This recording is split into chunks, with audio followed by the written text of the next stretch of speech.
सत्यं पुनातु पुनः शिरसि। ॐ खम्रं पुनातु सर्वत्र। ॐ भुवः ॐ भुवः ॐ स्वः ॐ वः ॐ जनः ॐ तपः ॐ सत्यम् ॐ ऋतं च सत्यं चाभिधातपसो अध्यजायत ततो रात्र जायत ततः समुद्रो अर्णवः। ॐ समुद्रादर्णवादति संवत्सरो अजायत अहोरात्राणि विदधिर्दशस्य मिषतो वशि। ॐ सूर्यचन्द्रमसो धाता यथा पूर्वं कल्पयत् दिवं च पृथिवीं चान्तरिक्षमथो स्वाहा। ॐ शन्नो देवीरभीष्टयापो भवन्तु पीतये संयोरभिस्रवन्तु नः। ॐ प्राचीदिग्निरधिपतिरसितो रक्षितादित्या इषवः तेभ्यो नमोऽधिपतिभ्यो नमो रक्षितृभ्यो नम इषुभ्यो नम एभ्यो अस्तु। यो अस्मान् देष्टि यं वयं दिश्मस्तं जम्भे दद्मः। ॐ दक्षिणादिगिन्द्रोऽधिपतिरस्तिर्षाजी रक्षिता पितर इषवः तेभ्यो नमोऽधिपतिभ्यो नमो रक्षितृभ्यो नम इषुभ्यो नम एभ्यो अस्तु। यो अस्मान् देष्टि यं वयं दिश्मस्तं जम्भे दद्मः। ॐ प्रतीचिदिग्वरुणोऽधिपतिः प्रदातुरक्षितानमिषवः तेभ्यो नमोऽधिपतिभ्यो नमो रक्षितृभ्यो नम इषुभ्यो नम एभ्यो अस्तु। यो अस्मान् देष्टि यं वयं दिश्मस्तं जम्भे दद्मः। ॐ उदीचीदिक्सोमोऽधिपतिः स्वजो रक्षिता शनिरिषवः तेभ्यो नमोऽधिपतिभ्यो नमो रक्षितृभ्यो नम एभ्यो इषुभ्यो नम एभ्यो अस्तु। यो अस्मान् देष्टि यं वयं दिश्मस्तं जम्भे दद्मः। ॐ ध्रुवादिविष्णुरधिपतिः कल्माषग्रीवो रक्षित विरुद्ध इषवः तेभ्यो नमोऽधिपतिभ्यो नमो रक्षितृभ्यो न इषुभ्यो नम एभ्यो अस्तु। अस्मान् देष्टि यं वयं दिश्मस्तं जम्भे दद्मः। ॐ ऊर्ध्वादिग्बृहस्पतिरधिपतिः श्रित्रो रक्षिता वश्यमिषवः तेभ्यो नमोऽधिपतिभ्यो नमो रक्षितृभ्यो नम इषुभ्यो नम एभ्यो अस्तु। यो अस्मान् देष्टि यं वयं दिश्मस्तं जम्भे दद्मः। ॐ उदवयं तमस्परि स्वः पश्यन्त उत्तरं देवं देवत्रा सूर्यं मगन्मज्योतिरुत्तमम्। ॐ उदुतयं जातवेदसं देवं वहन्ति केतवः दृशे विश्वाय सूर्यम्। ॐ चित्रं देवानामुद्गादनीकं चक्षुर्मित्रस्य वरुणस्याग्नेः आप्राद्यावा पृथिवी अन्तरिक्षं सूर्य आत्मा जगत्चक्षुषश्च स्वाहा। ॐ तच्चक्षुर्देवहितं पुरस्ताच्छुक्रं मुच्चरत् पश्येम शरदः शतं जीवेम शरदः शतं शृणुयाम शरदः शतं प्रब्रवाम शरदः शतं दीनः स्याम शरदः शतं भूयश्च शरदः शतात्। ॐ भूर्भुवः स्वः तत्सवितुर्वरेण्यं भर्गो देवस्य धीमहि धियो यो नः प्रचोदयात्। ॐ भूर्भुवः स्वः तत्सवितुर्वरेण्यं भर्गो देवस्य धीमहि धियो यो नः प्रचोदयात्। ॐ भूर्भुवः स्वः तत्सवितुर्वरेण्यं भर्गो देवस्य धीमहि धियो यो नः प्रचोदयात्। ईश्वर दयानिधे भवत्कृपानेन जपोपासनादिकर्मणा धर्मार्थकाममोक्षाणां सद्यं सिद्धिर्भवे नः। ॐ नमः शम्भवाय च मयो भवाय च नमः शङ्कराय च मयस्कराय च नमः शिवाय च शिवतराय च। ॐ शान्ति शान्ति शान्तिः। सभी को प्रणाम। ये रेखा बहन जी की आवाज है?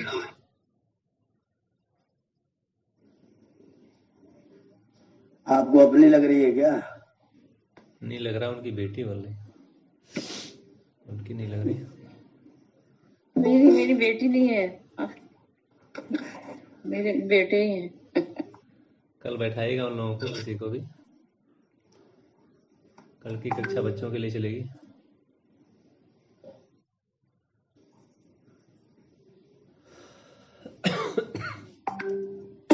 नमस्ते आचार्य जी। नमस्ते जी, नमस्ते नमस्ते बहन जी। आचार्य जी नमस्ते। नमस्ते नमस्ते भैया। राम जी नमस्ते। आचार्य जी नमस्ते। जी नमस्ते नमस्ते। आचार्य जी आज कुछ सुधार था? है? आज कुछ सुधार हुआ? इससे पहले तो गलती। नहीं यार, अच्छा है, अच्छा है। धन्यवाद। आप पढ़ेंगे तो और अच्छा हो जाएगा।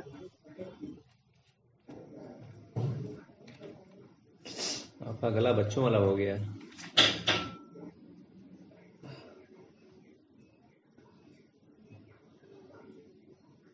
ये उज्जैन का कमाल है। जय प्रणाम। ये कल हम लोगों ने प्रसंग छोड़ा था, ईश्वर का विषय चल रहा था। तो ईश्वर का जो परिचय स्वामी जी ने दिया था योग दर्शन के प्रमाण से, उपनिषद के प्रमाण से, आज एक प्रश्न उठा रहे हैं, ईश्वर अवतार लेता है व नहीं? उत्तर दिया नहीं लेता। इस मामले में सारे हमारा पूरा संप्रदाय जो है, हिंदू संप्रदाय, ये पूरा का पूरा भ्रमित है। भयंकर पढ़े लिखे लोग, बड़े बड़े डॉक्टर, प्रोफेसर, सब के सब भ्रमित। इस प्रश्न पर पूरे देश के बड़े बड़े लोग, जिनको सरकार 2-2 लाख रुपए देती है, वो सब सवेरे सवेरे अवतार का चिंतन करने आज चले आते हैं। स्वामी ने एक साथ पहले शुरू तुरंत कर दिया, नहीं, क्योंकि आज एक पाठ सपर्यगात शुक्रम कायम, ये यजुर्वेद के वचन है, इत्यादि वचनों से परमेश्वर जन्म नहीं लेता। प्रश्न उठाए, यदा यदा हि धर्मस्य ग्लानिर्भवति भारत अभ्युत्थानम धर्मस्य तदात्मानं सृजाम्यहम्। श्री कृष्ण जी कहते हैं कि जब जब धर्म का लोप होता है तब मैं शरीर धारण करता हूं। स्वामी जी ने लिखा, यह बात वेद विरुद्ध होने से प्रमाण नहीं, और ऐसा हो सकता है कि श्री कृष्ण धर्मात्मा और धर्म की रक्षा करना चाहते थे कि मैं युग युग में जन्म लेके श्रेष्ठों की रक्षा और दुष्टों का नाश करूं, तो कुछ दोष नहीं, क्योंकि परोपकाराय सताम विभूतयः, परोपकार के लिए सत्पुरुषों का तन मन धन होता है। तथापि इससे श्री कृष्ण ईश्वर नहीं हो सकते।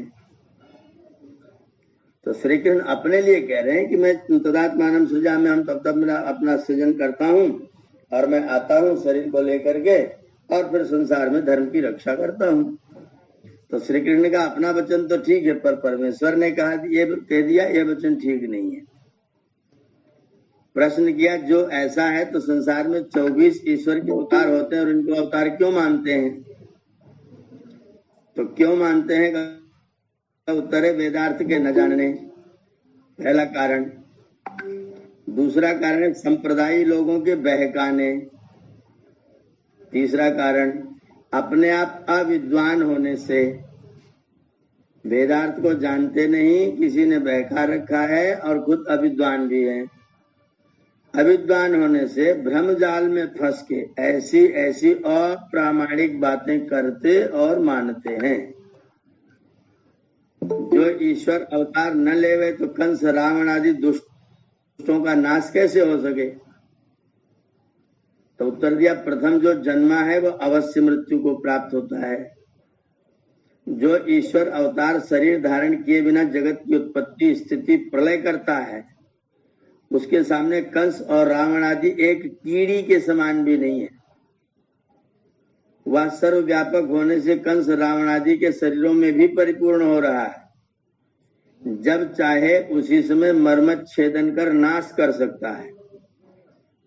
भला इस अनंत गुण कर्म स्वभाव युक्त परमात्मा को एक क्षुद्र जीव को मारने के लिए जन्म मरण युक्त कहने वाले को मूर्खपन से अन्य कुछ विशेष उपमा मिल सकती है? और जो कोई कहे कि भक्तजनों के उद्धार करने के लिए जन्म लेता है तो भी सत्य नहीं, क्योंकि जो भक्तजन ईश्वर की आज्ञा अनुकूल चलते हैं उनके उद्धार करने का पूरा सामर्थ्य ईश्वर में है। क्या ईश्वर के पृथ्वी सूर्य चंद्रादि जगत को बनाने धारण और प्रलय करने रूप कर्मों में कंस रावण आदि का वध और गोवर्धन आदि पर्वतों का उठाना बड़े कर्म है? जो कोई इस सृष्टि में परमेश्वर के कर्मों का विचार करे तो न भूतो न भविष्यति, ईश्वर के सदृश कोई न है और न कोई होगा। और युक्ति से भी ईश्वर का जन्म सिद्ध नहीं होता। जैसे कोई अनंत आकाश को कहे कि गर्भ में आया व मुट्ठी में धर लिया, ऐसा कहना कभी सच नहीं हो सकता, क्योंकि आकाश अनंत और सब में व्यापक है। इससे न आकाश बाहर आता न भीतर जाता। वैसे ही अनंत सर्वव्यापक परमात्मा के होने से उसका आना जाना कभी सिद्ध नहीं हो सकता। जाना व आना वहां हो सकता है जहां ना हो। क्या परमेश्वर गर्भ में व्यापक नहीं था जो कहीं से आया, और बाहर नहीं था जो भीतर से निकला? ऐसा ईश्वर के विषय में कहना और मानना विद्याहीनों के सिवाय कौन कहे और मान सकेगा? इसलिए परमेश्वर का आना जाना जन्म मरण कभी सिद्ध नहीं हो सकता। इसलिए ईसा आदि भी ईश्वर के अवतार नहीं, ऐसा समझ लेना। क्योंकि राग द्वेष क्षुधा तृषा भय शोक दुख सुख जन्म मरण आदि गुण युक्त होने से वे मनुष्य थे। प्रश्न किया ईश्वर अपने भक्तों के पाप क्षमा करता है व नहीं? उत्तर दिया नहीं करता, क्योंकि जो पाप क्षमा करे तो उसका न्याय नष्ट हो जाए और सब मनुष्य महापापी हो जाए।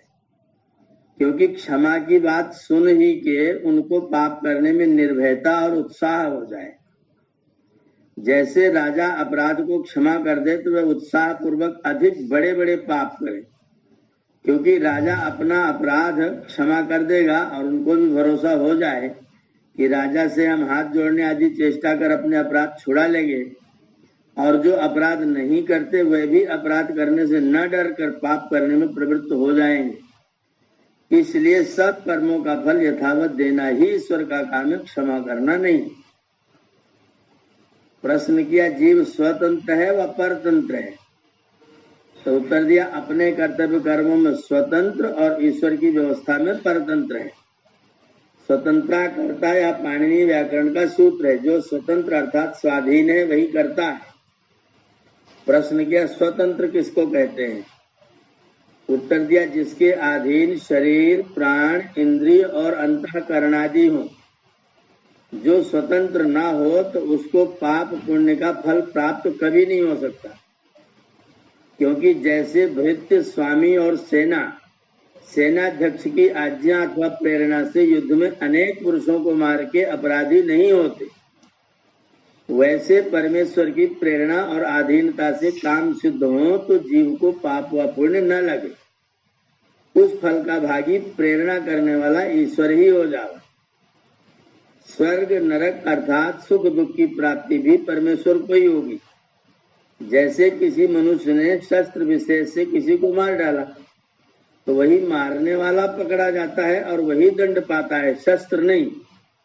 वैसे ही पराधीन जीव पाप पुण्य का भागी नहीं हो सकता।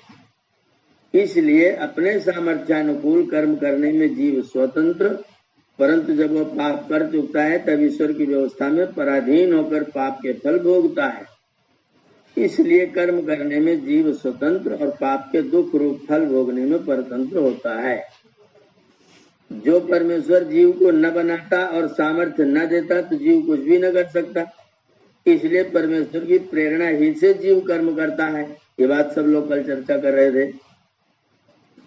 ईश्वर की प्रेरणा ही से जीव कर्म करता है। उत्तर दिया, जीव उत्पन्न कभी न हुआ, अनादि है। जैसा ईश्वर और जगत का उपादान कारण नित्य है और जीव का शरीर तथा इंद्रियों के गोलक परमेश्वर के बनाए हुए हैं, परंतु वे सब जीव के अधीन है। जो कोई मन कर्म वचन से पाप पुण्य करता है वही भोगता है, ईश्वर नहीं। जैसे किसी ने पहाड़ से लोहा निकाला, उस लोहे को किसी व्यापारी ने लिया, उसकी दुकान से लोहार ने तलवार बनाई, उससे किसी सिपाही ने तलवार ले ली, फिर उससे किसी को मार डाला। अब यहाँ जैसे वो लोहे को उत्पन्न करने, उससे लेने, तलवार बनाने वाले और तलवार को पकड़कर राजा दंड नहीं देता, किंतु जिसने तलवार से मारा वही दंड पाता है।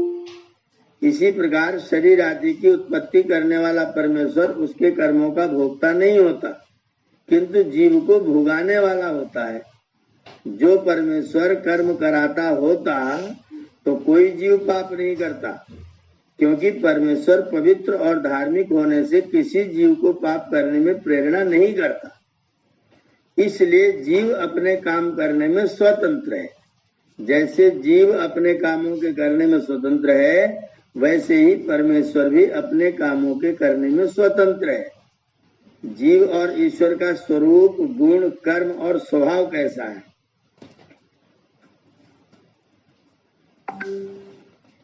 दोनों चेतन स्वरूप है, दोनों का स्वभाव पवित्र है, अविनाशी है और धार्मिकता आदि है। परंतु परमेश्वर के सृष्टि की स्थिति, उत्पत्ति, प्रलय सबको नियम में रखना, जीवों को पाप पुण्यों के फल देना आदि धर्मयुक्त कर्म है। और जीव के संतान उत्पत्ति, उनका पालन, शिल्प विद्या आदि अच्छे बुरे कर्म है। ईश्वर के नित्य ज्ञान, आनंद, अनंत बल आदि गुण है। और जीव के इच्छा, द्वेष, प्रयत्न, सुख दुख, ज्ञानानि आत्मनो लिंगानि, पदार्थों की प्राप्ति की अभिलाषा, दुख आदि की अनिच्छा, वैर, प्रयत्न, पुरुषार्थ, बल, सुख माने आनंद, दुख माने विलाप, प्रसन्नता, ज्ञान माने विवेक, पहचानना, ये तुल्य है। परंतु वैशेषिक में प्राण, अपान, निमेष, उन्मेष, जीवन, मनन, चलना और सब इंद्रियों को चलाना और अंतर विकार भिन्न भिन्न, जैसे क्षुधा, क्षुधा माने भूख, तृषा माने प्यास, हर्ष, शोक आदि से युक्त होना, ये जीवात्मा के गुण परमात्मा से भिन्न है। इन्हीं से आत्मा की प्रतीति करनी, क्योंकि वह स्थूल नहीं है। जब तक आत्मा देह में होता है तभी तक ये गुण प्रकाशित रहते हैं, और जब शरीर छोड़ चला जाता है तब ये गुण शरीर में नहीं रहते। जिसके होने से जो हो और न होने से न हो, वे गुण उसी के होते हैं, ये सिद्धांत है। जिसके होने से जिस वस्तु में जो चीज पाई जाए वह उस वस्तु का गुण है। जैसे जीवात्मा शरीर में रहता है तो शरीर चेतनवत व्यवहार करता है, और जब आत्मा चला जाता है तो शरीर चेतन नहीं रह जाता। इसका मतलब चेतना जो है वह आत्मा का गुण है, शरीर का गुण नहीं है। शरीर पर आई थी। जैसे कोई व्यक्ति लाल लाइट दिखा दीजिए, कोई चीज लाल दिखाई देने लग जाए, और वो लाइट हटते ही उसका अपना सफेद रंग दिखाई देने लग जाए, काला रंग दिखाई देने लग जाए, तो वो जो लाल रंग दिखाई दे रहा था वो उसका गुण नहीं था, वो लाइट का गुण था। ऐसे ही आत्मा शरीर को छोड़ता है तो शरीर चेतन नहीं होता, इसका मतलब चेतनता आत्मा का अपना गुण है। जैसे दीप और सूर्य आदि के न होने से प्रकाश आदि का न होना, और होने से होना है। दीप जलाएंगे तो अंधकार हटेगा, प्रकाश आएगा, सूर्योदय होगा तो अंधकार हटेगा, प्रकाश आएगा। तो इनके न होने पर फिर वही स्थिति हो जाएगी। इसका मतलब जो प्रकाश था, जो लाइट थी, वो दीपक और सूर्य की थी, वस्तु की नहीं थी। वैसे ही जीव और परमात्मा का विज्ञान गुण द्वारा होता है। प्रश्न किया, परमेश्वर त्रिकालदर्शी है, इससे भविष्य की बातें जानता है। वो जैसा निश्चय करेगा जीव वैसा ही करेगा। इससे जीव स्वतंत्र नहीं, और जीव को ईश्वर दंड भी नहीं दे सकता, क्योंकि जैसा ईश्वर ने अपने ज्ञान से निश्चित किया है वैसा ही जीव करता है। उत्तर दिया, ईश्वर को त्रिकालदर्शी कहना मूर्खता का काम है, क्योंकि जो होकर न रहे वो भूतकाल, जो न होके बाद में होवे वो भविष्यत काल कहता है। क्या ईश्वर को कोई ज्ञान होके नहीं रहता और न होकर के होता है? इसलिए परमेश्वर का ज्ञान सदा एक रस अखंडित वर्तमान रहता है। भूत भविष्य जीवों के लिए है। हाँ, जीवों के कर्म की अपेक्षा से त्रिकालज्ञता ईश्वर में है, स्वतः नहीं। जीवों के कर्मों की दृष्टि से पहले किया हुआ वो भूतकाल हुआ, अब किया हुआ वर्तमान काल हुआ, आगे जो करेगा वो भी काल हुआ। ईश्वर तीनों प्रकार के कर्मों को देखता है, इसलिए उसको तीनों कालों वाला कहा जा सकता है। जीवों की कर्म की अपेक्षा से त्रिकालज्ञता ईश्वर में स्वतः नहीं। जैसा स्वतंत्रता से जीव करता है वैसा ही सर्वज्ञता से ईश्वर जानता है, और जैसा ईश्वर जानता है वैसा ही जीव करता है। अर्थात भूत भविष्य वर्तमान के ज्ञान और फल देने में ईश्वर स्वतंत्र, और जीव किंचित वर्तमान और कर्म करने में स्वतंत्र है। ईश्वर का अनादि ज्ञान होने से जैसा कर्म का ज्ञान है वैसा ही दंड देने का भी ज्ञान अनादि है। दोनों ज्ञान उसके सत्य हैं। क्या कर्म ज्ञान सच्चा और दंड ज्ञान मिथ्या कभी हो सकता है? इसलिए इसमें कोई दोष भी नहीं आता। प्रश्न किया, जीव शरीर में विभू है कि परिच्छिन्न? विभू का मतलब होता है फैला हुआ, और परिच्छिन्न का मतलब होता है एक स्थान पर रहने वाला। जैसे मैं इस घर में रहता हूँ तो मैं इस घर में विभू नहीं हूँ। इस कमरे में रहता हूँ तो उस कमरे में रहता हूँ, उस कमरे में रहता हूँ तो इस कमरे में नहीं रहता। मैं परिच्छिन्न हूँ, जहाँ रहता हूँ उसके अतिरिक्त और कहीं नहीं रहता हूँ। तो जीवात्मा जहाँ रहता है उसके अतिरिक्त कहीं नहीं रहता, या फिर जीवात्मा सारे शरीर में ही रहता है? ये प्रश्न था। परिच्छिन्न होता है कि विभू? तो उत्तर दे रहे हैं, जीव परिच्छिन्न है। जो विभू होता तो जागृत स्वप्न सुसुप्ति मरण जन्म संयोग वियोग जाना आना कभी नहीं हो सकता। इसलिए जीव का स्वरूप अल्पज्ञ, अल्प अर्थात सूक्ष्म है, और परमेश्वर अतीव सूक्ष्मात सूक्ष्मतर अनंत सर्वज्ञ और सर्वव्यापक स्वरूप वाला है। इसीलिए जीव और परमेश्वर का व्याप्य व्यापक संबंध है। व्याप्य माने जिसमें कोई चीज व्याप्त होती है, और व्यापक माने जो चीज व्याप्त होती है। जैसे कमरा धुएं से भर गया, कमरा धुएं से भर गया तो इसमें धुआं जो है वो व्यापक है, और कमरा जो है वो व्याप्य है, जिसमें व्यापक होता है। तो जीव जो है वो व्याप्य है, उसमें परमात्मा व्यापक होता है। तो इसमें जीव में व्याप्य और व्यापक संबंध है। जिस जगह में एक वस्तु होती है उस जगह में दूसरी वस्तु नहीं रह सकती। इसलिए जीव और ईश्वर का संयोग संबंध हो सकता है, व्याप्य व्यापक संबंध नहीं हो सकता। उत्तर दे रहे, यह नियम समान आकार वाले पदार्थों में घट सकता है, असमान आकृति में नहीं। जैसे लोहा स्थूल अग्नि सूक्ष्म होता है, इस कारण से लोहे में विद्युत अग्नि व्यापक होकर एक ही अवकाश में दोनों रहते हैं। वैसे जीव परमेश्वर से स्थूल और परमेश्वर जीव से सूक्ष्म होने से परमेश्वर व्यापक और जीव व्याप्य है। जैसे यह व्याप्य व्यापक संबंध जीव ईश्वर का है, वैसे ही सेव्य सेवक, आधार आधेय, स्वामी व भृत्य, राजा और प्रजा, पिता और पुत्र आदि भी संबंध परमेश्वर और जीव का है। तो दोनों के गुण के बारे में बता रहे हैं। अब इसके आगे वो जो महावाक्य है प्रज्ञानम ब्रह्म आम ब्रह्मास्मि अद्वैत वेदांत वालों का, जिसकी बड़ी चर्चा हमारी आदरणीय बहन जी किया करती हैं कुसुमलता जी, उन तथ्यों का, उन सिद्धांतों का स्वामी जी पूरी समीक्षा करेंगे एक एक करके। तो यहाँ पर आज ईश्वर और जीव के संबंध की चर्चा करके मैं अपने आप को विरमित करता हूँ। इन 30 संबंधों में जो आज पाठ हुआ है, अवतार लेना और जीव की स्वतंत्रता, जीव की व्यापकता, परमात्मा की व्यापकता, कर्म फल करने के विषय में अगर किसी के मन में कोई जिज्ञासा हो तो कर सकते हैं, और बाकी अद्वैत वेदांत के विषय में कल हम लोग पढ़ेंगे। ओम। आचार्य जी, जी क्या ऋषि कृष्ण के अस्तित्व को नहीं मानते? हैं?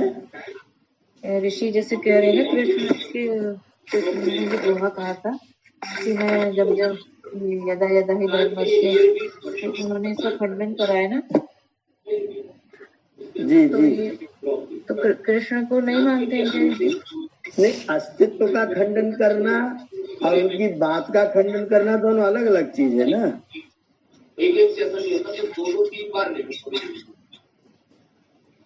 कृष्ण के अस्तित्व का खंडन स्वामी जी ने कहाँ किया है? स्वामी जी कह रहे हैं कि श्री कृष्ण जो है धर्मात्मा है, धर्म की रक्षा करना चाहते हैं, और चाहते हुए कह रहे हैं कि युग युग में जन्म लेकर के श्रेष्ठों की रक्षा और दुष्टों का नाश करूंगा। तो कृष्ण अपने लिए कह रहे हैं तो कोई दोष नहीं है। अगर कोई के कृष्ण परमात्मा थे और परमात्मा अवतार लेता है तो फिर दोष है, तो फिर ये बात अवैधिक है, वेद के प्रमाण के विरुद्ध है। ये कह रहे हैं स्वामी। अगर उनको महापुरुष माना जाए आचार्य तो बात ठीक है, कोई दिक्कत नहीं। अगर श्री कृष्ण जी को महापुरुष की श्रेणी में रखा जाए, ईश्वर न घोषित किया जाए, हाँ, तो ये बात ठीक हो सकती है। बिल्कुल बिल्कुल बिल्कुल बिल्कुल बिल्कुल। आचार्य जी लेकिन यदि जैसे अगर कृष्ण जी को धर्मात्मा या महापुरुष ही मान लिया जाए तो कोई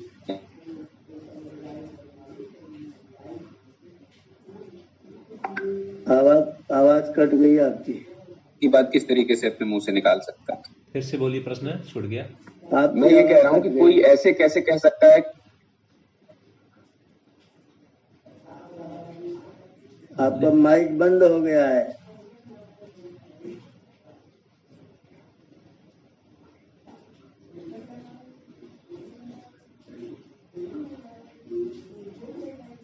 माइक बंद हो गया है जी। और किसी का प्रश्न है कोई?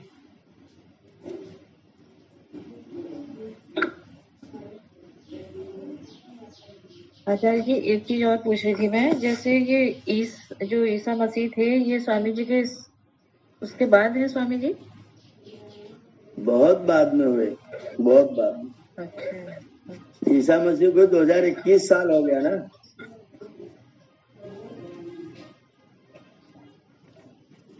ये जो 2021 चल रहा है वो ईसा के साथ तो जुड़ा हुआ है, ईसा के कारण से चल रहा है, इसलिए उनको 2021 साल हो गए।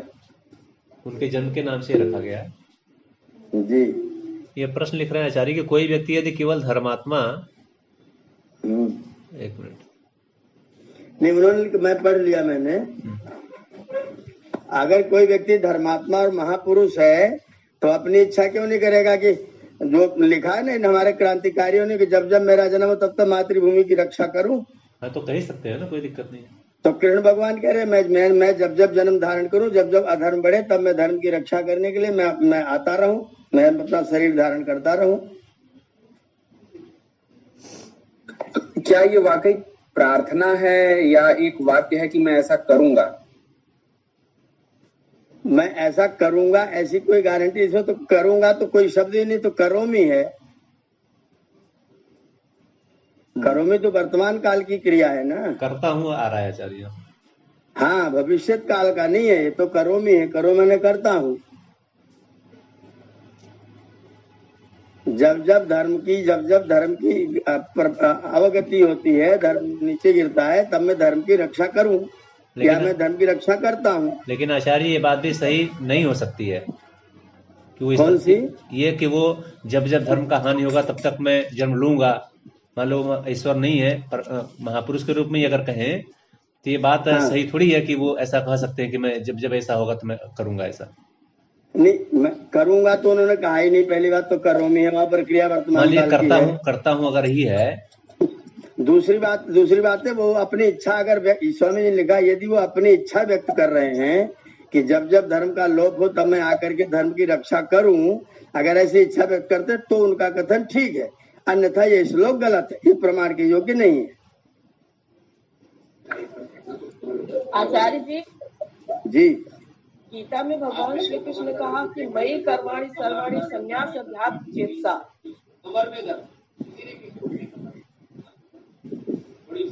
मैं ही सब कुछ करता हूँ, ये ईश्वर ही तो बोल सकता है। पहली बात तो ये बताइए, गीता कृष्ण भगवान ने बोली है क्या? गीता महाभारत के युद्ध में श्री कृष्ण ने ये ज्ञान दिया है अर्जुन के माध्यम से। समस्त मूढ़ जीव को अर्जुन के माध्यम से उन्होंने समस्त जीवात्माओं को, समस्त मनुष्य जाति को ये उन्होंने श्लोक के माध्यम से बताया है। तो गीता में परिवर्तन। सुनील जी आवाज बंद करिए, सुनील जी माइक बंद करिए। जिसके पास टीवी चल रहा है एकांत में नहीं है तो अपना म्यूट ही रखें। जो शोर में बैठे हैं तो एकांत में नहीं बैठे हैं तो अपना सब बंद रखें बिल्कुल। मैं खुद म्यूट कर दे रहा हूँ। देखिए अब जो अगर अनावश्यक करेगा तो खुद ही म्यूट कर दूंगा। आप लोगों को चाहिए कि बिल्कुल एकांत में बैठे जहाँ कोई शोर ना हो, आसपास कोई आवाज ना हो। नहीं, जब क्लास कक्षा चल रही है, हम लोग पढ़ रहे हैं जुड़ करके, तो उसमें टीवी बीवी चल क्यों रही है? हाँ, तो अगर चल भी रही तो वहां ना बैठे ना, दूसरी जगह बैठे। बच्चे चला रहे थे, बंद हो गई। तो हम ये प्रश्न कर रहे हैं, इसका समाधान करिए कि कर्माणि सर्वाणि संन्यास अभ्यास चेतसा निराशिक निर्ममो भूत्वा ईश्वर स्विगता ज्वर। पहले तो ये निश्चय कर लीजिए कि कृष्ण भगवान ने जो गीता में जैसा लिखा वैसा कृष्ण भगवान ने बोला था, इसका कोई प्रमाण है कि नहीं है? पहले तो निश्चय हो जाए। हमारा तो मानना है आचार्य जी की प्रमाण श्रद्धा सबसे बड़ी प्रमाण है। एकदम महागलत बात आप कह रही हैं, महागलत बात आप कह रही हैं। आचार्य, ये श्रद्धा है कि अंधश्रद्धा है? श्रद्धा प्रमाण हो ही नहीं सकती है। श्रद्धा तो होगी ही तब जब पहले सत्य का पता लग जाएगा। उससे पहले श्रद्धा होती नहीं, खाली विश्वास होता है। मान लेने को श्रद्धा नहीं कहते हैं, सत्य का पता लगाने के बाद जान लेने को श्रद्धा कहते हैं। श्रद्धा कोई प्रमाण नहीं है। जब आप प्रमाण पूर्वक, तर्क पूर्वक निश्चय करके जब ये लिख रहे हैं कि भगवान वेद व्यास ने केवल 10,000 श्लोक लिखे, गीता में 700 श्लोक है, तो 10,000 में से 700 तो कृष्ण भगवान के हैं, तो बाकी में पूरा महाभारत व्यास जी ने लिख डाला। पहले तो ये असंभव कहानी है। दूसरी बात है, गीता में सैकड़ों श्लोक धृतराष्ट्र के, संजय के, अर्जुन के हैं, तो पूरी गीता कृष्ण की नहीं हुई। तीसरी बात है, कृष्ण के विचारों को, कृष्ण के भावों को व्यास जी अपने शब्दों में व्यक्त कर रहे हैं, तो उसमें कृष्ण के शब्द नहीं है, वो व्यास के शब्द हैं।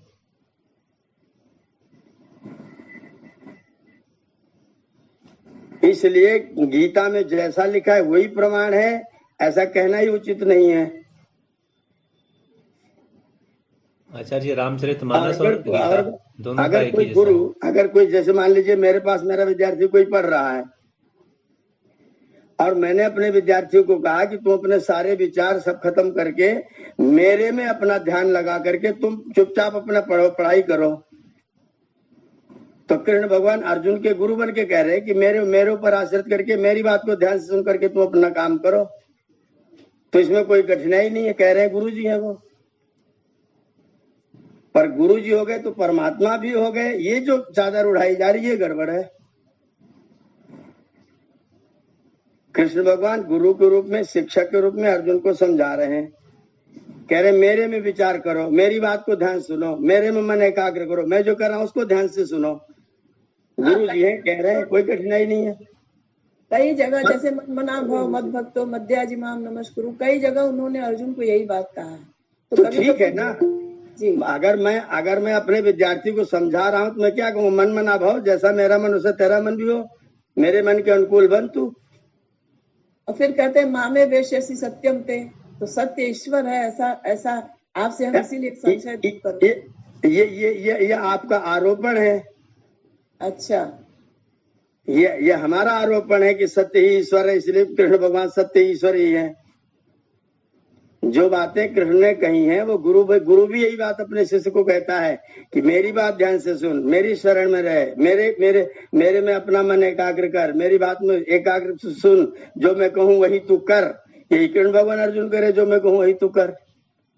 जी आचार्य जी, गुरु बन करके कह रहे हैं, उनको परमात्मा के रूप में खड़ा कर देना, ये हमारा ओढ़ाया हुआ चोला है। चलो आपके माध्यम से आचार्य जी सारे संशय दूर हो रहे हैं ना। हाँ बिल्कुल बिल्कुल, दूर करना चाहिए। अब एक प्रश्न मेरा और, अगर किसी को आपत्ति न हो आचार्य जी। नहीं, करिए जी, ईश्वर को अपरिणामी भी कहा गया है क्या? एकदम कहा गया है। वो साक्षी है, वो सब कुछ देखता है लेकिन करता कुछ भी नहीं। जी बिल्कुल, एकदम ठीक कह रहे हैं। वो कोई परिणाम जी। और कृष्ण इसके ठीक विपरीत हैं। वो बहुत सबका सहयोग करते हैं। कृष्ण ठीक विपरीत हैं, अर्जुन के मित्र हैं, दुर्योधन के शत्रु हैं। महाभारत में भीष्म पितामह पर चक्का लेके दौड़ पड़े, कंस को मार दे रहे हैं, जरासंध को मरवा दे रहे हैं।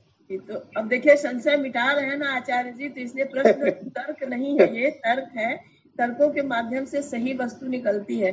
तो ईश्वर अपरिणामी है, तो फिर वो क्यों दंड देता है कि भगवान ने ऐसा कर दिया, भगवान ने ऐसा कर दिया? भगवान ने ऐसा कर दिया मतलब जैसे कोई गिर गया, किसी की टांग टूट गई या किसी से भगवान नाराज हो गए, भगवान ने ऐसा किया, ऐसा लोगों की धारणाएं हैं। हाँ, ये धारणा ही तो भ्रष्ट धारणा है, ये भ्रष्ट धारणा है। तो फिर अपरिणामी ईश्वर है, तो फिर ईश्वर सब कुछ करता है क्यों, जब वो परिणाम देता ही नहीं है, साक्षी है। आप परिणामी का मतलब क्या समझते हैं? अपरिणामी मतलब वो कुछ भी, उसके अंदर कोई भी बदलाव नहीं आता, कुछ भी ऐसा। वो अपने नियम को कभी भी बदलता नहीं है, सदा एक रस रहता है, किसी के ऊपर क्रोध नहीं करता है, उसको गुस्सा नहीं आता है, उसको कोई प्रसाद चढ़ा दे तो वह हंसता नहीं है, इसलिए वो अपरिणामी है। हाँ, ये आपने हमारा संशय दूर किया आचार्य जी। इसलिए वो अपरिणामी है क्योंकि उसको कोई गाली दे तो उसके ऊपर वो गुस्सा नहीं करता है, क्रोध नहीं करता है। फिर दंड कौन देता है आचार्य जी? ईश्वर देता है।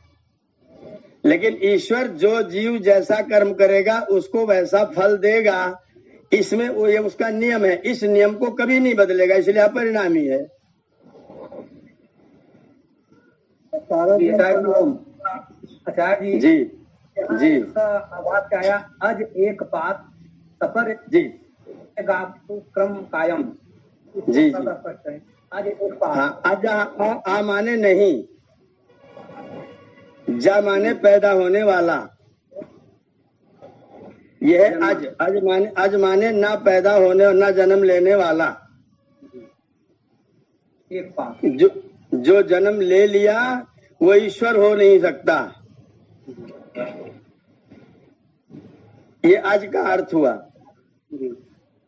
एक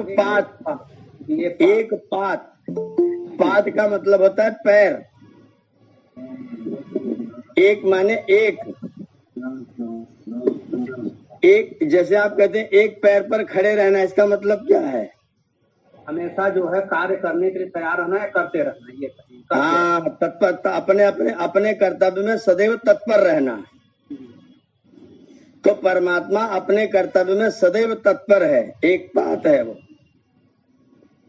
उसमें कभी कोई हीला हवाली, कोई ढील ढाल, कोई परिणाम, कोई परिवर्तन, कोई बदलाव होने वाला नहीं है, इसलिए वो एक बात है। सपर्यगात, परि माने चारों ओर, अगात माने गया हुआ है, स माने वह परमात्मा परि माने चारों ओर, अगात माने गया हुआ है, मतलब कोई स्थान ऐसा नहीं है जहां परमात्मा प्राप्त नहीं है। सपर्यगात शुक्रम, शुक्र का मतलब होता है शुद्ध, पवित्र। अकायम, काया से रहित है, शरीर से रहित है। जब अकायम कह दिया तो फिर काया लेकर के लीला करने आ रहे हैं, तमाशा लोग खड़ा करते तो फिर परमात्मा घोषित करते रहते हैं। जी जी आचार्य जी, जैसे मनुष्य जो है ईश्वर की बनाई हुई सबसे उत्कृष्ट रचना है। आज के युग में मनुष्यों ने भी अपना माया जाल ऐसा फैला लिया है, जैसे मोबाइल को ले लिया, अमेरिका से जो है यहाँ तक अदृश्य जो किरणें चारों तरफ विद्यमान हैं हम देख नहीं पाते, लेकिन जब सिस्टम यत्न किया जाता है तो लिंक जुड़ जाता है और बात हो जाती है, महसूस हो जाता है, हम देख सकते हैं। तो ये तो बहुत छोटी सी रचना मनुष्य की देन है, चारों तरफ इतनी किरणें फैली हुई हैं हम देख नहीं पाते। तो ईश्वर तो हमसे बहुत ही कई गुना जो है शक्तिशाली है या कहिए प्रभुत्वशाली है, तो उसकी रचना तो और भी सूक्ष्म और गूढ़ होगी कि हम सोचे वो जान जाए। बिल्कुल बिल्कुल बिल्कुल बिल्कुल, इसमें कोई दो राय नहीं। अच्छा जी जी, आत्मा की 24 शक्तियां होती हैं सांख्य दर्शन में, ये अब यहाँ पर 21 से लेकर अंतर्विकार तक 15 आ रही हैं। अभी आगे आएगा, इसी में आएगा, अगले उसमें चैप्टर में आने वाला है, 24 शक्तियों का वर्णन भी आएगा। आचार्य जी जी जी जीव परमेश्वर से स्थूल और हाँ। परमेश्वर जीव से सूक्ष्म, जी, ये क्या है? स्थूल का मतलब होता है जिसमें कोई चीज प्रवेश कर सके, और सूक्ष्म का मतलब है जो चीज जिसमें प्रविष्ट हो सके। तो परमात्मा आत्मा में भी व्यापक है, इसलिए अपेक्षा से जीव ईश्वर से स्थूल है। स्थूल तो प्रकृति को बोला गया है। नहीं, वो उस अर्थ में स्थूल को मत लीजिएगा। स्थूल का मतलब होता है छोटा या बड़ा, इस अर्थ में छोटा या बड़ा। यहाँ पे स्थूल वर्ड नहीं यूज करना चाहिए था फिर? नहीं, और कौन सा वर्ण यूज करते हो, कुछ कहने के लायक नहीं, तो शब्द स्थूल ही कहा जा सकता है। परमेश्वर से कम सूक्ष्म या अधिक सूक्ष्म कर सकते? हाँ, ऐसा स्पष्टीकरण कर सकते हैं, लेकिन स्थूल का मतलब समझ लिया जाए। हाँ, बिल्कुल बिल्कुल बिल्कुल। स्थूल का यहाँ पर स्थूल का मतलब वो अणुओं से बना हुआ नहीं, स्थूल का मतलब उसकी अपेक्षा से बड़ा या छोटा। जो प्रकृति वाला स्थूल है वो अणुओं से मिल के बना हुआ है। तो सबसे पहले वही बोला जाता है, तो दिमाग में तो स्थूल का जो पिक्चर बनेगी तो स्थूल का तो वही बनेगा कि कोई नहीं, चीज। इस पिक्चर को थोड़ा सा संभालना पड़ेगा। जी, धीरज जी कुछ कह रहे थे इस पिक्चर को। धीरज यहाँ हम अपने तरीके से उसको व्याख्या के लिए सूक्ष्म और कम सूक्ष्म ऐसा अर्थ कर सकते हैं, ऐसी व्याख्या। जी ओम आचार्य जी, सादर प्रणाम। जी धीरज जी। आचार्य जी, एक संकट उत्पन्न हो रहा है और लगभग हमारे कई साथी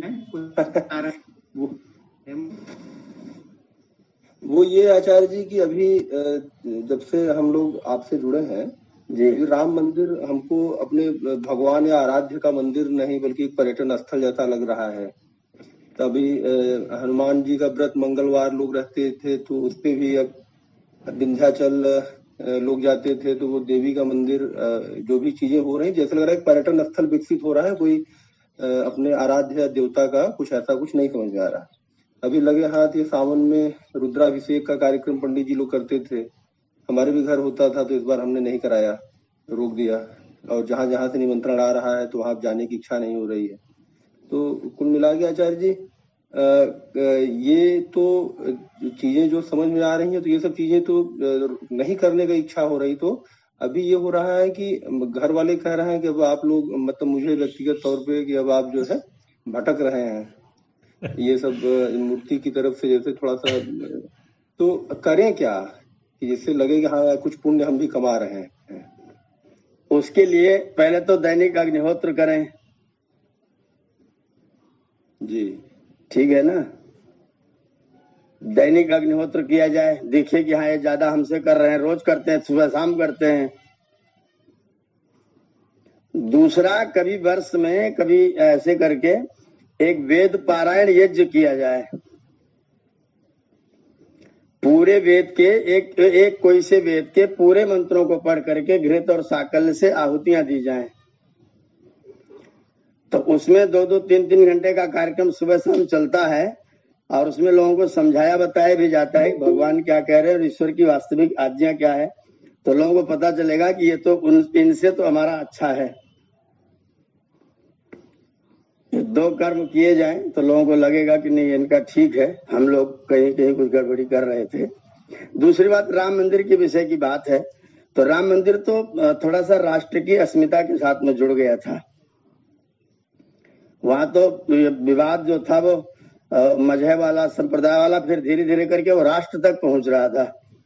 तो इसलिए राम मंदिर का, इस तरह के राम मंदिर का बनने का हम लोग समर्थन करते हैं, क्योंकि वो राष्ट्रीय अस्मिता की बात से जुड़ जा रहा था। उस मंदिर का हम लोग समर्थन करते हैं। और बाकी जो पूजा करने की बात है, अगर हम वास्तव में राम की पूजा करना चाहते हैं तो राम की पूजा करने का मतलब है जैसे जैसे आचरण राम ने किए थे अपने पिता के साथ, अपने भाई के साथ, अपने छोटे लोगों के साथ, केवट को गले से लगा रहे हैं, हनुमान जी को तुम मम प्रिय भरतई सम भाई कह रहे हैं। तो ये जो राम का चरित्र था, उस चरित्र को अपने जीवन में व्यवहार में ला करके हम दुनिया को दिखा सकते हैं कि हमारा ही कथन ठीक है।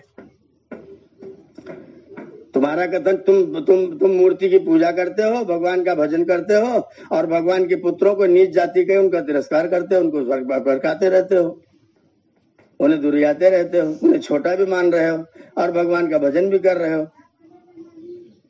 तो अपना आचरण, अपना व्यवहार इस तरह का बनाया जाएगा जिससे कि लोग पता चले कि हाँ यही लोग राम और कृष्ण को ठीक से मानते हैं। आचार्य जी, और जो आचार्य जी ये पंडित पुरोहित जी कह रहे थे कि रुद्राभिषेक करने से सावन में सुख शांति समृद्धि हर साल ही होता था सावन में।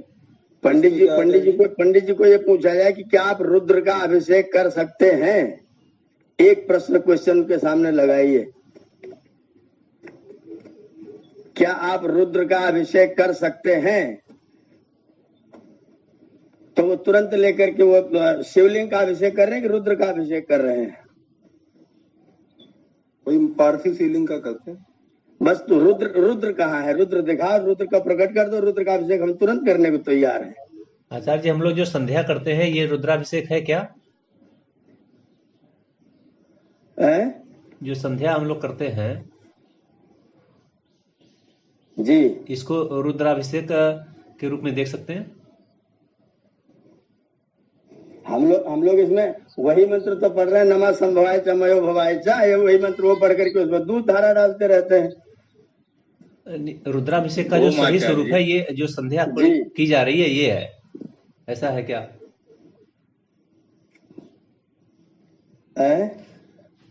जो रुद्राभिषेक, आपकी आवाज कट रही है। हाँ वही तो देख रहा हूँ। 2 लोगों का माइक खुल जाता है इसलिए आवाज कटती है, एक ही लोग खोले तो माइक की आवाज नहीं कटती है। 2 जगह से खुल जाता है तो आवाज पर गड़बड़ाने लग जाती है। आचार्य जी, जो ये संध्या हम लोग करते हैं इसको रुद्राभिषेक कह सकते हैं ना? नहीं आ रहा है। आचार्य जी, अमित भैया क्या नेटवर्क की प्रॉब्लम है? आचार्य जी कहाँ है ये अमित जी? जहाँ भी है नेटवर्क की प्रॉब्लम है, जुड़े तब से प्रॉब्लम है, जब जुड़े प्रारंभ में ना तभी से प्रॉब्लम है बनी हुई है। जी, जैसे अभी चर्चा हुई कि रुद्राभिषेक, तो जैसे शिवलिंग तो शिव का प्रतीक माना जाता है ना। हाँ, तो आप प्रतीक का अभिषेक कर रहे हैं कि रुद्र का कर रहे हैं? हाँ, तो शिवलिंग का जैसे प्रतीक, जैसे मान लीजिए आपकी मूर्ति है या आपका फोटो है, तो हम आपकी पूजा अर्चना कर रहे हैं, तो क्या ये गलत है? आप मेरी पूजा अर्चना करेंगे, मेरे फोटो को अगरबत्ती दिखाएंगे और मुझे पूछेंगे ही नहीं तो क्या होगा? अगरबत्ती नहीं, जैसे श्रद्धा भाव रखते हुए, आपको नमस्कार करते हुए और आपके गुणों की वो करते हुए मन में धारण कर, इसी प्रकार जैसे रुद्राभिषेक हो रहा है बाई द वे, तो उसके माध्यम से जैसे एक शिवलिंग तो एक प्रतीक हो गया, अब उसके माध्यम से हम भगवान रुद्र के गुणों को जैसे याद कर रहे हैं, तो ये तो गलत तो नहीं होगा ना आचार्य जी? अगर गुणों को याद करते हैं तो बहुत उत्तम काम है जी। आप मेरे गुणों को याद कर रहे हैं, मैं जो जानता हूँ, जो मैं पढ़ता पढ़ाता हूँ, वो भी आप भी पढ़े, इससे उत्तम और क्या हो सकता है। लेकिन आप वहीं पर बैठ करके अपने घर में पढ़े लिखे कुछ ना, मेरी एक मूर्ति बना ले, उस पर पानी चढ़ाते रहे दिन भर। उस समय तो आचार्य जी जैसे मंत्र उच्चार होता है, मंत्र उच्चारण होता है, उसके बाद जो है शिव जी की ही विवेचना की जाती है। अभी मैं देखा नहीं हूँ ऐसे रुद्राभिषेक, लेकिन मेरे मन में विचार आया कि जैसे मंत्र के कारण मैंने खूब देखा है। गोबर ला करके गौरी जी का प्रतीक बनाते हैं, सुपारी में धागा लपेट करके गणेश जी बनाते हैं, उनको फूल दीप धूप दीप अक्षत पानी सब समर्पित करते हैं। उसके बाद परात में शिवलिंग को रख करके उसके ऊपर दूध या जल की धारा डालते हैं और बाद में सब पूजा की सामग्री को ले जा करके नदी में बहा देते हैं जी। ये इतनी प्रक्रिया है। इसके साथ में कुछ मंत्रों का उच्चारण करते हैं जी। मंत्रोच्चारण करना, मंत्र के भाव को समझना, उसके अर्थ को जानना, ये बहुत उत्तम बात है जी। लेकिन ये जो क्रिया हुई है सामग्री को ला करके और नदी में फेंकने वाली, बहाने वाली, दे देने वाली, इस क्रिया का क्या मतलब है? तो ये तो जो है उसमें थोड़ा सा जड़ता वाली बात आ गई आचार्य। लेकिन जैसे अगर मंत्र को उच्चारण किया जाए आचार्य जी, उसी जड़ता का विरोध है। मंत्रोच्चारण का तो रोज समर्थन, और आपने हम लोग नित्य संध्या वंदन कर रहे हैं जी। जड़ता के लिए ही विरोध है। समझदारी के लिए, अच्छाई के लिए तो अच्छी बात है। तो उसमें कोई अगर यदि ऐसी चीज मिला दिया जाए जिससे प्राकृति का हित हो और स्वयं का भी तो वो उसको जैसे उसका थोड़ा सा रूप परिवर्तन कर दिया जाए, क्या वो सही रहेगा? रूप परिवर्तन कर दिया जाए तो बहुत उत्तम रहेगा, लेकिन उसके लिए सर्वोत्तम है कि उस सामग्री को यज्ञ में आहुति के रूप में चढ़ाया जाए। जी जी जी जी जी। उसको जो जैसे हम लौंग लेते हैं, इलायची लेते हैं और चीजें हैं, तमाम वो परिमल द्रव्यम है, गंध है, धूप है, दीप है, अगर उसको दीप जला करके और बाकायदा यज्ञ में उनको चढ़ा करके वातावरण को शुद्ध किया जाए, बहुत अच्छी बात है। तो मेरे कहने का आशय आचार्य जी ये था जैसे उसका नाम रुद्राभिषेक ही रहे। हाँ हाँ बिल्कुल। और बिल्कुल। जो आप बता रहे हैं कि इस तरीके का वो करके जो है नदी में फेंका जाता है, उससे नदी भी प्रदूषित होती है और जो जलीय जीव हैं उनका भी अहित होता है। हाँ, तो इसके स्थान पर जैसे यज्ञ की और भगवान शिव का प्रतिरूप जो भी जैसे अगर मान लिया जाए, चाहे मन में या प्रतीकात्मक रख लिया जाए, तो ये सही रहेगा। मन में ही धारण कर लीजिए, प्रतीकात्मक कोई जरूरत ही नहीं है। नहीं, मन में धारण करके आचार्य जी जैसे होता क्या है, जैसे अभी समाज में हम लोग 40-45 लोग हैं, अचानक एकाएक अगर परिवर्तन करना चाहेंगे तो इसका विरोध होता है, और विरोध में फिर पता लगता है कि हमारे जो हम अगले को जो हम समझाना चाह रहे थे वो गड़बड़। जैसे अभी कोई विद्यार्थी है नहीं समझ पा रहा है, तो कोई व्यवहारिक उदाहरण लेकर के उसको समझाने का प्रयत्न करते हैं। उसका सबसे अच्छा उदाहरण, सबसे अच्छा तरीका ये है जी कि उस चीज को अपने बात में, अपने आचरण में, अपने व्यवहार में प्रतिष्ठित करके लोगों से व्यवहार किया जाए। जी जी जी जी। मतलब उनको हम समझाने, बिल्कुल हम उनसे कुछ कह ही नहीं रहे, हम तो अपना चरित्र, अपना स्वभाव ऐसा बदल दे रहे हैं कि लोग कहें ये कैसे परिवर्तन तुम्हारे अंदर के, तुमको गुस्सा क्यों नहीं आ रहा है, तुम क्रोधित क्यों नहीं होते हो? कह दो मैं क्योंकि भगवान शिव की उपासना करता हूँ, शिव कल्याणकारी, इसलिए मुझे क्रोध ही नहीं आता है। जब ये गांधी जी वाली बात हो गई आचार्य जी, ये तो गांधी जी वाली बात हो गई कि मेरे गाल पे एक झापड़ मारो तो कहेंगे दूसरा वाला भी ले लो। ये कैसे संभव है? ये आप इसको आप क्रोध समझते हैं क्या? नहीं, ये तो क्रोध नहीं हुआ। जैसे ये तो अच्छी चीज हुई, लेकिन जैसे बाय द वे कोई व्यक्ति हमें मारने दौड़ रहा है और हम उसको क्रोध ना करें। आपको क्यों मारने दौड़ रहा है? जैसे मान लीजिए कोई लुटेरा आ गया हमारे गांव में, मतलब घुस गया, और हम जो है उसका वो किए, विरोध किए, भैया हमारे घर न लूटो, हमारे घर न जराओ, और उसको जो है पता लगा तर तर गोली बरसाने लगा। तो ऐसी दशा में क्रोध ना करेंगे तो ये भी तो एक गलत होगा। इसका मतलब आप प्रतिकार करना और क्रोध करना दोनों को एक ही मानते हैं? जी। क्रोध जो होता है जी जी जी वो बुद्धि और विचार का दुश्मन है। जी। क्रोध जो होता है वो व्यक्ति के सत्यानाश का कारण है। जी। और अपनी रक्षा करना क्रोध करना नहीं, अपनी रक्षा करना है। जी। जैसे एक मिनट बहन जी, एक मिनट। अच्छा। जैसे कोई जज न्यायाधीश के आसन पर बैठ करके जी किसी अपराधी को दंड घोषित करता है तो वो क्रोध करता है क्या? नहीं नहीं आचार्य जी, उसे आप उसे क्रोध करना कहेंगे? नहीं, वो तो न्यायपूर्ण व्यवस्था। हाँ, तो आप क्रोध मत करिए, आप न्याय करिए। किसी हरामी की हिम्मत कैसी मेरे गाल पर तमाचा मारने की? जी, लेकिन उसकी हिम्मत कैसी?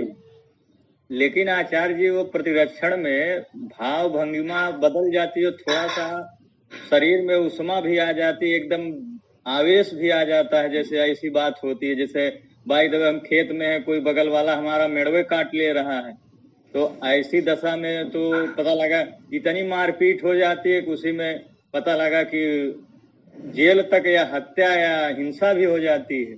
अच्छा, कोई व्यक्ति मेड़ काट ले और हम लोग लाठी चला ले तो मेड़ बंद हो जाती है क्या? नहीं आचार्य, वही समझना चाह रहे हैं। जैसे हाँ, बार बार काट रहा है, हम उसको समझा रहे हैं, वो नहीं मान रहा है, उसके बाद जैसे हम समझाने गए वो हमारे ऊपर टूट पड़ा। इसीलिए कह रहे हैं कि जो व्यक्ति मेड़ काट रहा है, आप उसको समझाने का पर टूट पड़ रहा है और आप भी उसके ऊपर क्रोध कर रहे हैं, दोनों फौजदारी कर लिए जी, तो मेड़ जुड़ेगा क्या? नहीं, वो तो सही है, लेकिन आवेश तो आ ही जाता है आचार्य जी ना। अब्बा, यही आपके धैर्य की परीक्षा करनी है। आपको क्रोध में बिना आए और अपनी बात को, इसको बोलते मन्यु। जी जी जी, हम लोग रोज प्रार्थना करते हैं परमात्मा से, मन्यु रसी मन्युमय धेहि। जी जी जी, हे परमेश्वर, आप मन्यु वाले हो, मुझको भी मन्यु प्रदान करो। जी। मन्यु का मतलब है विपरीत परिस्थितियों का विचार पूर्वक समाधान करने का तरीका। जी जी जी जी, यह है मन्यु। और विपरीत परिस्थिति आते ही भिड़ जाना, यह है क्रोध। जी। जैसे आप सड़क पर गाड़ी चला रहे हैं, आगे वाला व्यक्ति आपको साइड नहीं दे रहा है जी, आपने अपनी गाड़ी में चौथा गियर डाला और एक्सीलेटर पैर रखा और सीधा उसकी गाड़ी को ठोक दिया जी, यह है क्रोध जी। आपने अपनी गाड़ी को निकाला, उसको हारन मारा, उसने नहीं सुना, आपने अपना उसके साइड से जगह देख करके निकाल के आगे बढ़ा लिया जी। वह मन्यु। थोड़ा आएगा, मतलब मन में आएगा, कुछ आवेश आएगा जी, लेकिन वो मन्यु है। वहां आप उसकी हानि नहीं करने टूट पड़ेंगे। क्रोध आएगा तो हानि करने टूट पड़ेंगे जी जी जी। मन्यु आएगा तो विचार पूर्वक समस्या का समाधान निकालेंगे। तो आचार्य जी एक और इससे से मतलब हुआ, जैसे बाई द वे इस तरीके से हानि नहीं करेंगे, मतलब प्रतिरक्षण में जी। जैसे कोई आदमी हमें मारने के लिए दौड़ा लिया, हाँ, तो प्रतिरक्षण में यदि उसकी हत्या हो जाती है तो ये तो क्रोध के अंतर्गत आएगा कि नहीं आएगा? नहीं आएगा जी। ये क्रोध के अंतर्गत नहीं आता और उसके लिए संविधान में भी धारा अलग अलग लगती है जी। विचार पूर्वक, योजना पूर्वक किया गया कि हो गया।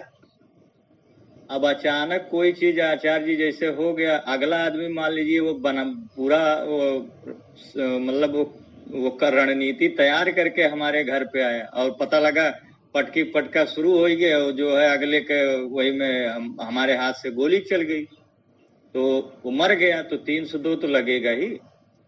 आप नहीं, उसमें भी 2 धाराएं लगती हैं। अगर आपने इच्छा पूर्वक किया है कि आपने सुरक्षा में किया है, सुरक्षा में करते ही आपकी धारा बदल जाएगी जी जी। गैर इरादतन हत्या हो जाएगी। वो जब गैर इरादतन हत्या होगी ना तो उसमें आपका दंड कम होगा। अच्छा जी, नमस्ते। मैं अपनी सीमा में हूँ, मैं अपने घर में हूँ, मेरे ऊपर कोई अतिक्रमण कर रहा है, मैं उसको अगर अपने घर में ही मार देता हूँ तो मेरे ऊपर कोई मुकदमा ही नहीं, उसके ऊपर सारा मुकदमा रहेगा। एक और शंका है आचार्य जी, थोड़ा सा बस 1 मिनट लेंगे, समय का भी हो। जैसे हम अपने, मान लीजिए हम अपने घर में हैं, तो कोई हमारी बात, अगर मैं अपनी कोई बात कर रहा हूँ, वो पता लगा अगला आदमी नहीं मान रहा, वो गलत करते जा रहे हैं, तो मन में थोड़ा सा खिन्न भाव होता है, कभी कभी गुस्सा भी आ जाती है। जैसे बच्चे हैं, गलत काम कर रहे हैं, नहीं मान रहे हैं, 2-3 झापड़ जमा दिए, तो ये क्या है? वो जो 2-3 झापड़ है ना, वो मन्यु है, क्योंकि वहाँ बच्चे का आप हित करना चाह रहे हैं, उसका अहित नहीं करना चाह रहे हैं जी। आप वहाँ बच्चे का हित नहीं चाहते, आप तो बच्चे का हित चाहते हैं ना। जी जी जी जी। तो जो कार्य हित चाहे करके किया जाता है, भले ही वो दंड है, वो मन्यु के अंतर्गत, तो क्रोध के अंतर्गत नहीं आता है वो। आचार्य जी नमस्ते। मैं क्रोध नहीं करता हूँ, पर मन्यु भी नहीं करता हूँ। कोई गलती होती रहे मैं होने दूं, गांधी बाबा हो गया मैं? जी जी। ये ऐसा नहीं है, ये मूर्खता है, ये जड़ता। जी। अन्याय का प्रतिकार करना व्यक्ति का धर्म है। जी जी जी जी। उसको क्रोध नहीं कहते। क्रोध तो दोष युक्त है, उसमें हानि करता है, किसी नुकसान पहुंचा, अपने को ही नुकसान पहुंचा लेता है क्रोध में। जी जी जी जी। क्रोध में व्यक्ति आत्महत्या कर लेता है। जी। तो मन्यु रखना है, धैर्य पूर्वक उस समस्या का विचार पूर्वक समाधान निकालना है, कैसे हो सकता है। जी जी सिकंदर जी। हाँ आचार्य जी कह रहे हैं कि जौनपुर से जी डॉक्टर हेमंत जी जुड़े हुए हैं। जरा अच्छा, हेमंत जी अपना मोबाइल का वो ऑन करिए वीडियो। डॉक्टर हेमंत जी। आचार्य जी एक प्रश्न हमको शंका हो रही थी, जो जज का न्याय बना है। रुक 1 मिनट रुक जाइए, उनका वाला हो जाने दीजिए। हेमंत जी कहाँ रहे हैं? डॉक्टर हेमंत जी जुड़े हुए तो हैं। हेलो। जी हाँ, जी जी। वीडियो ऑन करिए वीडियो। वीडियो, हाँ सर बताओ। अरे वीडियो ऑन करिए। वीडियो ऑन नहीं है यार। नहीं रहे हैं। वीडियो ऑन नहीं, ऑन हो गया। अब हो गया। हाँ आचार्य जी जी, भगवान भगवान भगवान नमस्ते। आप किस विभाग के डॉक्टर हैं? पीएचडी वाले हैं। पीएचडी वाले हैं। अच्छा अच्छा, किस विषय में? मैथमेटिक्स। मतलब अनाड़ी डॉक्टर आप भी हमारी तरह हैं? हाँ सुई वाले नहीं है सर, कलम वाले। हाँ वही डॉक्टर सत्यदेव जी, डॉक्टर देवेंद्र जी नाड़ी डॉक्टर है, हम लोग अनाड़ी डॉक्टर हैं। हाँ हम लोग कलम वाले डॉक्टर। अच्छा अच्छा, मैथ में आपके पीएचडी है? हाँ जूनियर में प्रधानाचार्य भी है डॉक्टर हेमंत जी। बहुत सुंदर, बहुत बढ़िया, अति उत्तम।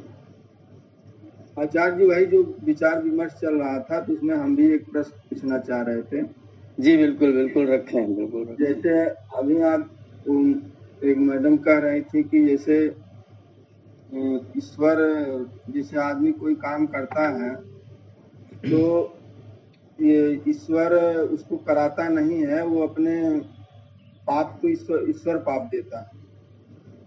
तो उधर एक बार बोल रहे हैं कि ईश्वर माने कि पाप नहीं करता है, वो जो अपना संविधान बनाया है वो अपने संविधान से अडिग है। जी। लेकिन वहीं जैसे एक आदमी गलत कर रहा है तो उसके साथ अच्छा हो रहा है, हम अच्छा से अच्छा भी कर रहे हैं लेकिन हमारे साथ भी गलत हो जाता है। इस पर चर्चा कल वाले पाठ में आएगी। ठीक है। इस पर चर्चा कल वाले पाठ में कर्मफल व्यवस्था पर आएगी बात। आचार्य बहुत अच्छा लगा आपका ये स्पीच सुन करके, लेकिन आचार्य जी यही सिस्टम में थोड़ा ऐसे कर दें कि जो आज हुआ है अगर इसको हम लोग कभी भी सुन सकते हैं, ऐसा सिस्टम है। वो भी है भैया, वो भी है। जी है वो व्यवस्था कभी कभी हम लोग सुन नहीं पाते हैं। हाँ तो ग्रुप में आ जाएगा, ऑडियो सुन लीजिएगा। हाँ स्टोर रहेगा तो हम लोग कभी भी टेलीग्राम पर हम मिल जाएंगे। टेलीग्राम है, आप जुड़ जाइए टेलीग्राम से। हाँ ठीक है। तो अमित जी को अपना मोबाइल नंबर बता दीजिएगा। अमित जी को अपना मोबाइल नंबर बता दीजिएगा। ठीक है भैया। ये पूरी कक्षा की रिकॉर्डिंग भी हो रही है, सब मिलेगा पूरा। ओम आचार्य जी। आचार्य जी जैसे जो न्याय बना है जो आज का न्याय बना है, अगर आदमी अच्छा भी काम करता है, अगर दूसरा बुरा भी काम करता है, लेकिन अच्छा वाला काम को उसको न्याय मिलता नहीं है, उसको मत बुरा वाले काम को न्याय मिलता है। आज के जमाने में जो है, क्या ये इसमें परमात्मा का कोई है कि नहीं? जो है ऐसा सर्वथा नियम नहीं है, कहीं कहीं धोखाधड़ी होती भारतेंद्र जी।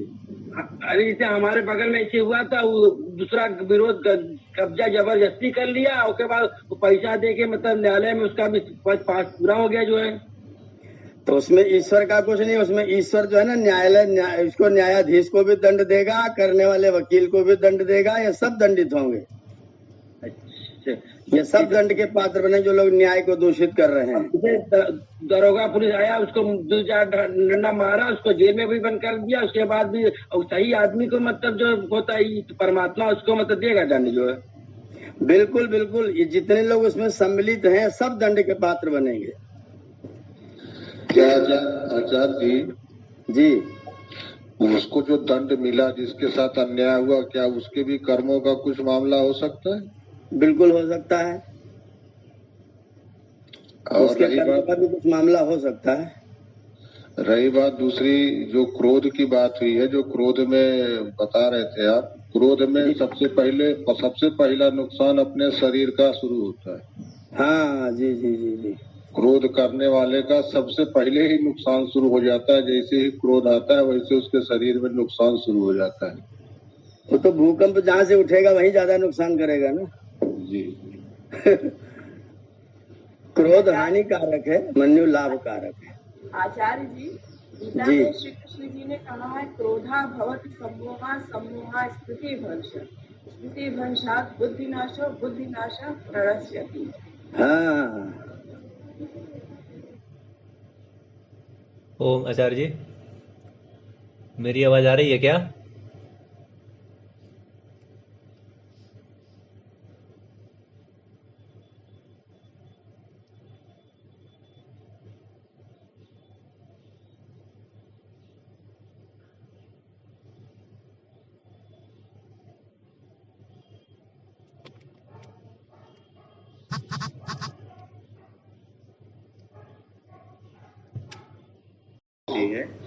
जी। तो इसका मैं कहने का मेरा आशा है कि उसमें भी अशुद्धियां जो वर्तमान समय में गीता चल रही है, इसमें मतलब अशुद्धियां व्याप्त हैं। यदि व्याप्त है तो क्या उसको अध्ययन करना चाहिए? नहीं, ये सत्यार्थ प्रकाश में जब आपका कॉन्सेप्ट क्लियर हो जाए जी जी जी, तो गीता को पढ़ने में कोई नुकसान नहीं। हम भी पढ़ते हैं गीता। जी जी जी। मुझे बहुत सी गीता कंठस्थ है। जी जी जी जी। लेकिन आपके पास जब कॉन्सेप्ट क्लियर हो जाए, जब आप स्पष्ट हो जाए कि क्या ईश्वर है, क्या परमात्मा है, क्या जीव है, क्या सृष्टि है, जी जी जी, तो उसमें जो अच्छी अच्छी चीजें हैं, सैद्धांतिक चीजें हैं, वेदानुकूल है, वो हम लोग ले लेंगे। आचार्य जी नमस्ते। जी नमस्ते नमस्ते। कह रहे हैं कि हमारे यहाँ अध्यापकों की विदाई समारोह था। हाँ। तो उसमें लोगों ने कहा कि महाभारत रामायण दिया जाए और गीता। तो हमने प्रश्न रखा वहाँ कमेटी में कि इसके स्थान पर सत्यार्थ प्रकाश दिया जाए और 50-60 सत्यार्थ प्रकाश जो है वहाँ जो रिटायर हो रहे थे वो भी जो अतिथि थे और जिनको पुरस्कार देना था उनको ये दिया गया। तो क्या मोदी जी सत्यार्थ प्रकाश नहीं दे सकते? बिल्कुल दे सकते हैं, देना चाहिए, दे सकते हैं और देना चाहिए भी। हमारे समझ में आचार्य जी दुनिया के जो अच्छी से अच्छी पुस्तकें हैं उसमें ये सत्यार्थ प्रकाश को रखा जा सकता है। बिल्कुल बिल्कुल बिल्कुल रखने के लायक है, एकदम रखने के लायक। आचार्य जी, यदि तुलना किया जाए तो ठीक कौन सा होगा? ज्यादा उत्तम है सत्यार्थ प्रकाश देना। ओम आचार्य जी, ज्यादा उपयोगी है, ज्यादा उत्तम है। मेरी आवाज आ रही है क्या? हाँ आ रही है। समापन का समय हुआ है। शुरू में मैंने कहा था आवाज नहीं आई। जैसे रामचरितमानस है उसी तरह से श्रीमद् भगवत गीता भी है, वहां से प्रमाण नहीं ले सकते हैं। हाँ बिल्कुल बिल्कुल। तो दोनों को ही इस तरह हाँ, से एकदम दोनों का ही बोलबाला पूरे समाज में है, और दोनों ही प्रमाणिक पुस्तकें नहीं है, बहुत सारी कमियां उसमें है। ये आज के निष्कर्ष, आज की कक्षा का निष्कर्ष है ये। और दूसरी बात है कि जिसको मीडिया का सहारा मिल जाता है ना, वही प्रचारित हो जाता है। जी जी। अब प्रधानमंत्री जी अगर गीता बांटते हैं, दुनिया को भेजते हैं, लोगों को देते हैं, तो निश्चित रूप से उसका प्रचार होता है। जिस दिन कोई सत्यार्थ प्रकाश बांटना शुरू करेगा, हाँ जी, हाँ जी। तो उस दिन देश का, दुनिया का कल्याण होना शुरू हो जाएगा। तो हम सभी इंतजार कर रहे हैं कि ऐसे लोग और क्या, वहां पर पदों पर बैठे जो वेद बांटें और सत्यार्थ प्रकाश बांटें। सत्र को समापन करने से पहले आचार्य जी, जो कल का निर्णय हुआ है कि रविवार को बच्चों का सत्र रहेगा, तो आज अभी हम ग्रुप में डाल देंगे। सभी लोग बच्चों के प्रश्न लिए जाएंगे कल की तिथि में। तो जिसके घर में बच्चे हैं अपना तैयारी करा लीजिएगा, क्या प्रश्न रहेगा उनका, वो स्पष्ट प्रश्न रखेंगे। और कल की कक्षा आचार्य जी के सानिध्य में बच्चों की कक्षा के रूप में संचालित होगी। तो 3, 4, 5, 10 जो भी बच्चे होंगे उनका प्रश्न तैयार करा कर लेके आइएगा। तो एक बड़ा परिवर्तन ये भी रहेगा कि आजकल माता पिता बच्चों को बता नहीं पा रहे हैं, बच्चे समझ नहीं पा रहे हैं, दोनों में थोड़ी दूरी बढ़ रही है। तो आचार्य जी उस दूरी को मिटाने का, कम करने का काम कर सकते हैं, क्योंकि आपके समझाने बताने का तरीका बच्चों के साथ बच्चों जैसा है, बड़ों के साथ बड़ों जैसा है। तो इसको बच्चों की योगी बातचीत, जो लोग ऐसा तैयारी किए होंगे या कर लेंगे आज, वो ग्रुप में अपना नाम डाल देंगे, ताकि उनके बच्चों को वहां पर लिया जा सके और सभी का प्रश्न वहां पर किया जा सके। तो आज के आचार्य जी, एक मेरा निवेदन है जी, जैसे बच्चे तो हम भी हैं, देखा जाए यदि अगर जैसे बच्चों की क्लास की बात है, अगर हमारे अंदर कोई शंका समाधान नहीं रहेगा, सब एक दिन का सत्र बच्चों के लिए क्या, मुझे समझ में नहीं आता। बच्चे तो होते हैं, क्षणिक मात्र में उनकी परिकल्पना बदलती रहती है बार बार, और ईश्वर की धारणा, इस तरीके की धारणा मेरे हिसाब से वो अभी उतनी शीघ्र नहीं समझ पाएंगे, नहीं कर पाएंगे। सबसे पहले तो हमें अपना आप मुझे क्या समझते, मैं खाली पीएचडी वालों को पढ़ाता हूँ? नहीं आचार्य जी, आप बच्चों को भी पढ़ाते हैं। जैसे कहने का यहाँ ग्रुप से मेरा आशय था कि जैसे घर में जैसे बच्चे हैं, तो अगर हम लोग अगर इसको अच्छे से सत्यार्थ प्रकाश का ज्ञान धारण कर लिए, तो इसका मेरे हिसाब से शंका समाधान की बहुत ज्यादा वो नहीं रहेगा। आपके पास 6 दिन है आप अभी इतने उम्र में सीख रहे हैं आचार्य जी, 1 मिनट, आप इतने उम्र में सीख रहे हैं, अगर यही चीज आपको बचपन से सिखाई जाती तो क्या असर पड़ता?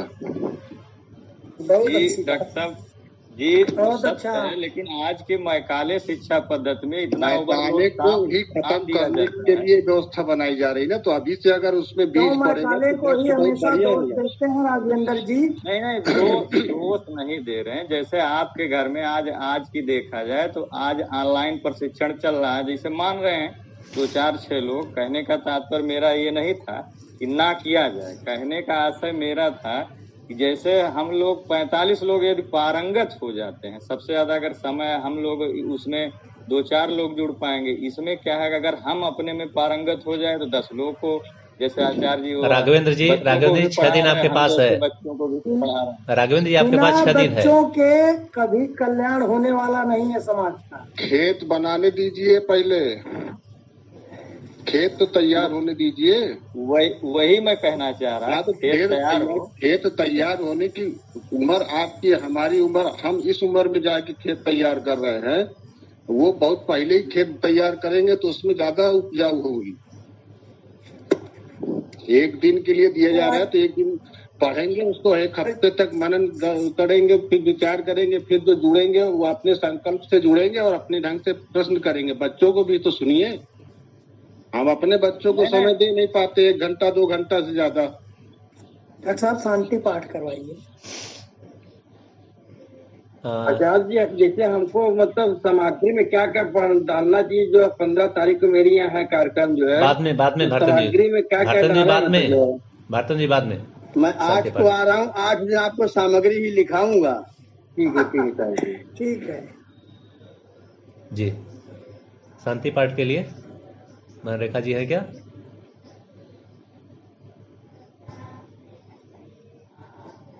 रेखा बहन जी कोई दूसरे लोग? जी जी शुरू करूं? हाँ जी। ओम द्यो शांति अंतरिक्षं शांति पृथ्वी शांति रापः शांति औषधया शांति वनस्पतयः शांति विश्वे देवा शांति ब्रह्म शांति सर्वं शांति शांतिरेव शांति सामा शांतिरेति। ओम शांति शांति शांति।